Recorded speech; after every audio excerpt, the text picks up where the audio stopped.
I'm going to have to make a spoiler review for this movie because I need to talk about the spoilers with you guys. But this is going to be a non-spoiler review, all right? And also, apologies for the way I'm dressed. But I literally left work to make this screening and came home to talk about this movie. Weapons from Zach Kreger, the guy who gave us Barbarian. 2022 was a great year for horror movies. Like off the top of my head, Scream 5, Fresh with Sebastian Stan, and Bodies, Bodies, Bodies, which that was okay. They were all great, but Barbarian was a surprise hit that I didn't see coming, and I stood above all of those. Not only as a great horror movie, but as honestly one of the best movies of that year. And it might have, topped my list if not for Everything Everywhere All at Once. So the creator of that made a new movie, and I made sure to see it, and I am happy to say it is excellent.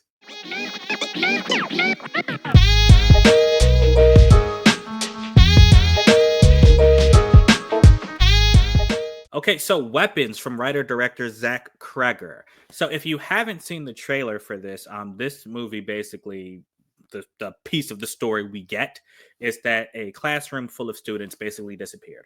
All but one student disappeared one night. They all got up on their own volition, got out of bed, ran out their house, were not seen again.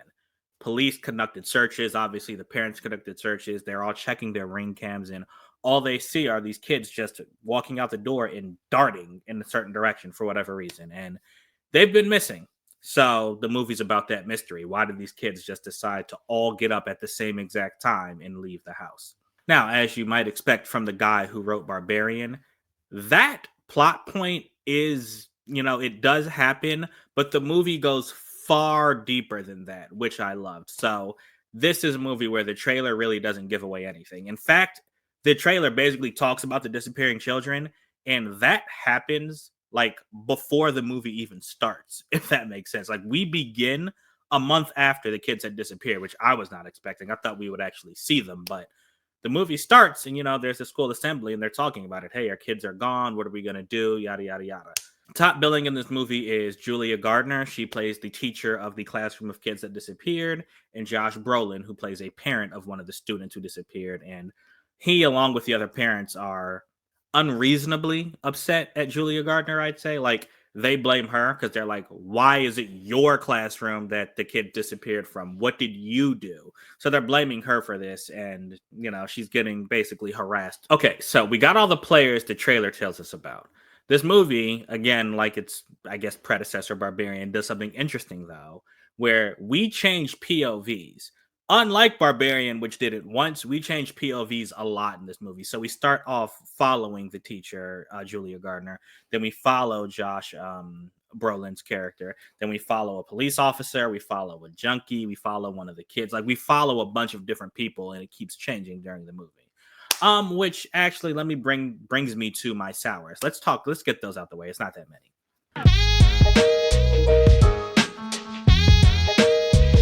There are really only two things in this film that didn't work for me. The first is the ending. I felt the ending was a little too abrupt. I felt like it came to an end and like really just credits rolled. That was it.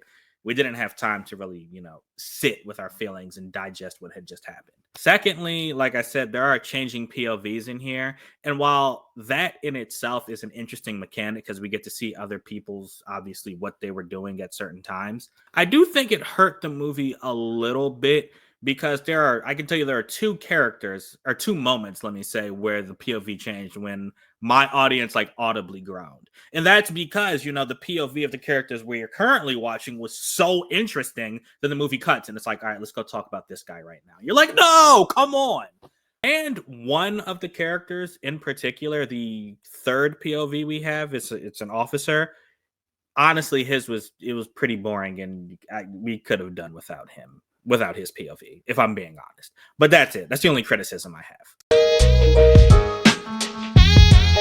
Sweets, what was awesome? First off, the acting. I can knock that out real quick. Julia Gardner, Josh Brolin, as the two, I guess, top build stars. Incredible here. Now, there wasn't a line or a moment that they delivered that was groundbreaking, but they both gave performances that made me believe these characters actually existed.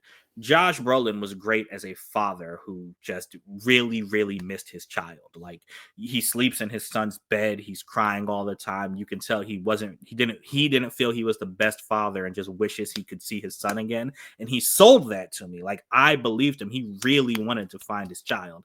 Similarly, Julia Gardner, man, I mean, she wants to find all the kids who disappeared on her. She's calling up officials, harassing them to check into stuff. She's talking about the cops not doing their job correctly. She's investigating herself. And meanwhile, she's getting harassed by so many people in the town. And she drinks a lot to help her cope. So you can see like she's really, really struggling with this herself. So they both really sold their characters to me. And I thought they did a good job. Now, what I really want to talk about? Let's talk about some of this camera work, man. Zach Cregger, I don't know if it's just his style or if he has a certain DP, but my God, the camera work is incredible here, man. He has multiple oneers, like that are shot in one take that take a POV of like we're behind the person, so we see their back, and the way it's done is so well because it actually feels like we, the audience member, are like chasing behind this person in like real time.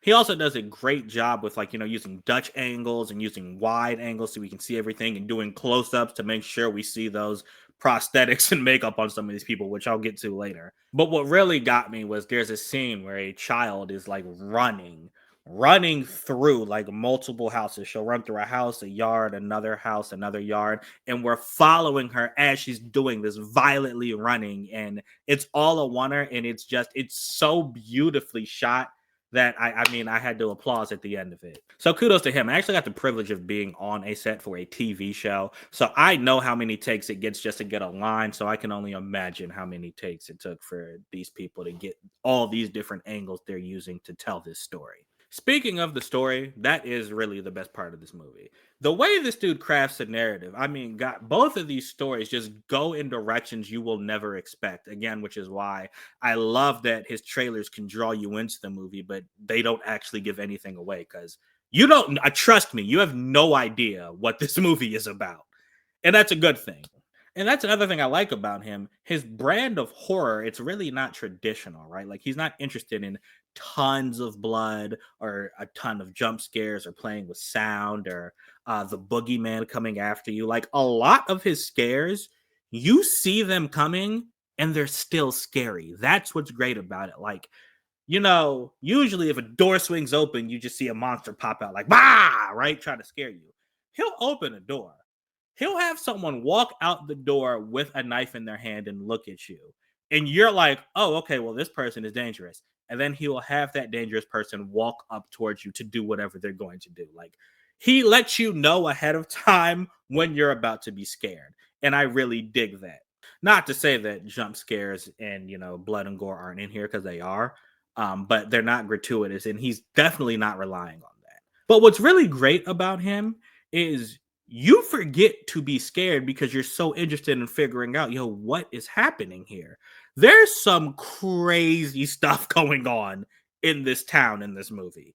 I mean, you got the kids getting up at the same time and running out of the house with the Naruto run. You got people just being extra violent for no reason with their eyes about to just pop out of their head. You got people somehow all dreaming about the same creepy clown. There's a lot of questions that need to be answered, and he's telling it in a horror story. Like, I hope that makes sense. Like, it's like a mystery you're trying to solve while being entertained by a horror movie. If you're like a super horror fan, you might be someone who's like, yo, what is the point of all this? Where are my scares? But just trust me, it all pays off. His third act, chef's kiss. I'll get into more of the story when I talk spoilers, but I do also want to touch on the prosthetics and effects here because, wow.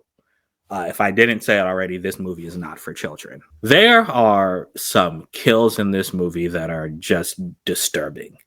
I was about to get into detail, but I actually don't want to. I don't want to spoil some of the stuff you're going to see. Just know that some of these kills you might actually like exclaim out loud at them and be like, "Whoa, I was not expecting that."